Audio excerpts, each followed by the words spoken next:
Hi అండి. ఇది ఒక చిన్న చిట్కండి. ఎందుకంటే ఇది కొంతమందికి తెలుసు, కొంతమందికి తెలియదండి. తెలియని వాళ్ళకి మాత్రమే చెప్తున్నా.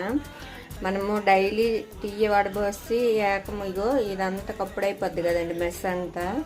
చూడండి ఇదంతా ఎట్లా కప్పుడైపోయింది. అసలు చాయ్ వడబోస్తే అసలు కిందకి దిగుదంతా అలాగ ఉండిపోద్ది అనమాట. చూడండి అంతా నెట్ అంతా మూసిపోయింది.